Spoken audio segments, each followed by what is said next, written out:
Hello and welcome to Inspiration IS Daily News Analysis. আজি আমি আলোচনা কৰিম 14 ডিসেম্বৰ 2020 চনৰ The Assam Tribune Paper খন। UPSC APSC পৰীক্ষাৰ বাবে Inspiration IS তৰফৰ পৰা ফ্ৰী ষ্টাডি মেটেৰিয়েল প্ৰভাইড কৰি থকা হৈছে। ডেইলি MCQ বিশ্লেষণ আদি নিচিনা ষ্টাডি মেটেৰিয়েল পাবলৈ আপোনালোকে আমাৰ ৱেবছাইট www.inspirationis.org লগইন কৰিব পাৰে। লগতে আমাৰ social media platform Facebook, Instagram, YouTube channel আৰু টেলিগ্ৰামৰ পৰা আপোনালোকে ফ্ৰী ষ্টাডি মেটেৰিয়েল ডাউনলোড কৰিব পাৰে। আমাৰ UPSC APSC ফাউণ্ডেশ্যন বেচৰ অফলাইন অনলাইন দুইটা মাধ্যমতে ক্লাছ চলি আছে। আপোনালোকে নিজকে এনৰোল কৰিবলৈ আমাৰ ৱেবছাইটত থকা লিংকত গৈ এনৰোল কৰিব পাৰে, নাইবা আমাৰ ফোন নম্বৰ যোগাযোগ কৰিব পাৰে।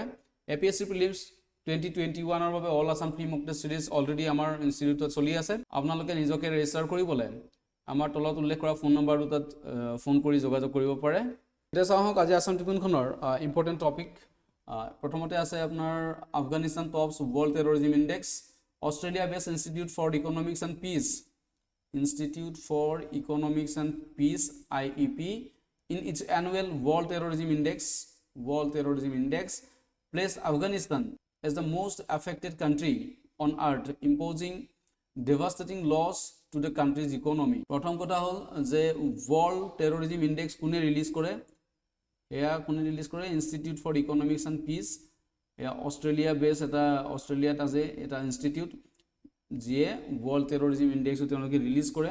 আৰু তেওঁলোকে এটা ৰিচাৰ্চত কি পাইছে যে আফগানিস্তান পৃথিৱীৰ ভিতৰত আটাইতকৈ বেছি সন্ত্ৰাসৰ দেশ, আৰু যিটোৱে আপোনাৰ সেই দেশখনৰ গোটেই ইকনমিটো যিটো বৰবাদ কৰি ৰাখিছে। Out of 20 deadly terrorist attacks worldwide in 2019, at least 6 were recorded in Afghanistan.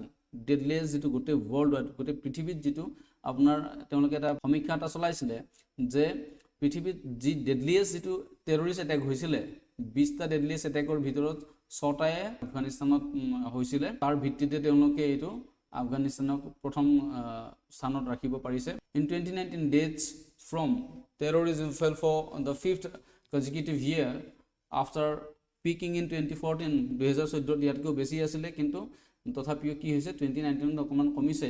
The total number of deaths fell by 15.5% to 13,826. এই ডেথ ৰেটটো কমি পেলাই কি হৈছে 15.5% লৈ আহিছে, যদিও কিমান মানুহৰ মানে আপোনাৰ ডেথ ক্লেইম কৰিছিলে, মানে কিমান মানুহ মৰিছিলে 13,826 জন মানুহ অলৰেডি মৰিছে। গতিকে আমি মনত ৰাখিবলগীয়া কথা এইটোৱে যে আফগানিস্তানে ৱৰ্ল্ডৰ টেৰৰিজম ইনডেক্সত টপ কৰিছে, আৰু এইটো ৰিলিজ কৰে কোনে?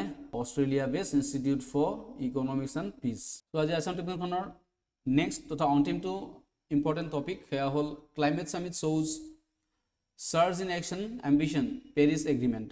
পেৰিছ এগ্ৰিমেণ্টটোৰ বিষয়ে অকণমান জানি লওঁ। The Paris agreement is an agreement within United Nations framework convention on climate change UNFCCC dealing with greenhouse gas, কিহৰ ওপৰত ডিল কৰে? এয়া greenhouse gas emissions mitigation, adaptation and finance.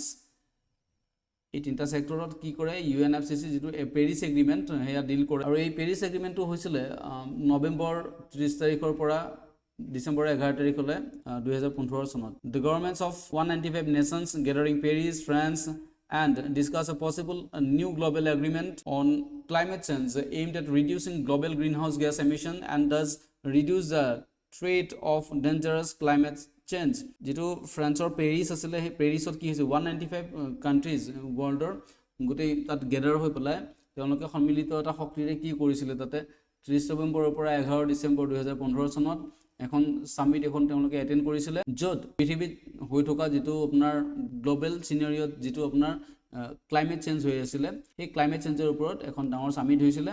আৰু সেইখনে গৈ পেলাই পিছত কি নাম পালে? Paris agreement. পেৰিছত হোৱাৰ কাৰণে পেৰিছ এগ্ৰিমেণ্ট হ'ল, আৰু এইটো চাইন হৈছিলে আপোনাৰ 22 এপ্ৰিল 2016 চনত। আৰু ইয়াৰ মেইন মটিভটো কি আছিলে যে parties to UNFCC's agreed to strive to limit the rise in global warming to well under 2 degree Celsius.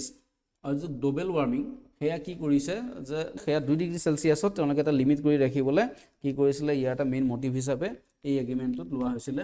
Then Paris agreement replace earlier agreement to deal with climate change Kyoto protocol. Kyoto প্ৰট'কলখনৰ এটা replacement বুলি ক'ব পাৰি Paris এগ্ৰিমেণ্টটো। Then আৰু এটা important এক্সামত জানি যাবলগীয়া কথা যে কোনখন কাণ্ট্ৰিয়ে ৰিচেণ্টলি পেৰিছ এগ্ৰিমেণ্টৰ পৰা তেওঁলোকে পুল আউট কৰিছিলে, ওলাই আহিছিলে, সেয়া হ'ল USA। এতিয়া কি হৈছে যে আমাৰ 2021 চনৰ নৱেম্বৰ মাহত কি হ'ব যে গ্লাছগো নামৰ জেগাটো ইউনাইটেড কিংডমৰ তাত কি হ'বলৈ গৈ আছে COP26 যেটো আমাৰ মেজৰ যেটো ক্লাইমেট সামিট COP26 হেয়া হ'বলৈ গৈ আছে গ্লাছগো ইউকেত সো এইখিনি কথা আমাৰ জানি চোৱাটো ভাল এক্সাম পইণ্ট অফ ভিউৰ পৰা যে 2021 চনৰ নৱেম্বৰত COP26 হ'ব গ্লাছগো ইউকেত সো আজি আসাম ট্ৰিবিউনৰ এনালাইসিস ইমানতে সামৰিছো এনেকুৱা ধৰণৰ ভিডিঅ'সমূহ চাবৰ বাবে আপোনালোকে আমাৰ ইউটিউব চেনেলটো সাবস্ক্ৰাইব কৰক লগতে আমাৰ ফেসবুক পেজও লাইক কৰক ধন্যবাদ